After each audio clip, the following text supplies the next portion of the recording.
আপনাদের মাহফিলে আসার পথে রাস্তায় ভাবলাম এক জায়গায় এশার নামাজ পড়ে নি। এই নরসিংদী ঢোকার আগ দিয়ে 2500 এরিয়ায় সম্ভবত পড়েছে।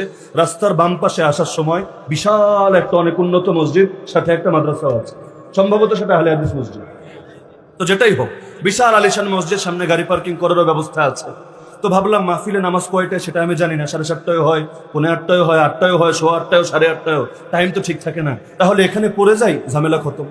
যখন গাড়ি পার্কিং করলো সেখানে আমরা নামলাম, আমরা 5 জন মসজিদে ঢুকবো, এমন সময় দেখলাম কিছু শেখ বের হয়ে আসছেন। তো প্রথম ভাবলাম নামাজ মনে হয় শেষ, পরে ভিতরে গিয়ে টের পেয়েছেন নামাজ শেষ না, তারা পরিদর্শনে এসেছেন বা অন্য যে কোনো কাজে হয়তো এসেছেন। তো যখন ঢুকছিলাম ঘুরিয়ে আমার দিকে এভাবে তাকিয়েছিল অনেকক্ষণ, তারা 3-4 জন।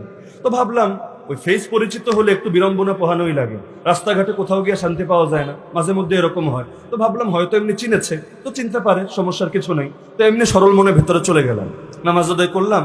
নামাজ শেষে যখন বের হব, বাইরে সেখানে দারোয়ানও থাকে, আপনারা হয়তো দেখেছেন, সিকিউরিটি গার্ড। তো যখন ঢুকছিলাম 2 জন গার্ড ছিল, যখন বের হবো 1 জন গার্ড। আমরা তাকে অতিক্রম করে সামনে এসেছি, এখন বললো হুজুর একটু কথা আছে। বললাম বলেন।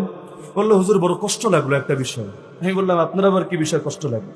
বললো এই যে আপনারা যখন ঢুকছিলেন কিছু শায়েখ বের হয়ে আসছিল, তারা এসে আমারে প্রথম প্রশ্ন করেছে এদেরকে ঢুকতে দিলা কেন? তো এখন দারোয়ান বলে আমি আসমান থেকে পড়লাম, আমি জিজ্ঞেস করলাম এটা মসজিদ, সবার জন্য উন্মুক্ত এটা, তো মসজিদে ঢুকতে আমি আবার বাধা দেওয়ার কে? আমাকে তো কেউ বলে নাই যে মসজিদে বাধা দিতে হবে, আল্লাহর ঘরে আল্লাহর বান্দারা যাবে, এতে বাধা দেওয়ার কি আছে? এখন বলল না না, এই কাজ করলে তো হবে না, আগে পরিচয় জানবা, তার মাযহাব জানবা, তার সবকিছু শুনবা, তারপর তারা ঢোকার পারমিশন দেওয়া যায় কিনা এটা চিন্তা করবা। বললো কেন, সমস্যা নাকি কোনো? বললো সে যেই বাক্য আমাকে শুনিয়েছে আমার সফর সঙ্গীরাও এর সাক্ষী। সে বলল যে তারা বলেছে এই যে লোকটারে তুমি ঢুকতে দিলে, সে হইল হানাফি, সে আহলে হাদিসদের বদনাম করে, তো সুতরাং তারে আমাদের মসজিদে তো ঢুকতে দেওয়া উচিত হয়নি। নাউযুবিল্লাহ। তো যতটা না অপমান বোধ করেছে, এর চাইতে বেশি কলিজাটা ভেঙে গেছে এজন্য যে একটা কাফেরও তো এই আচরণ করতো না।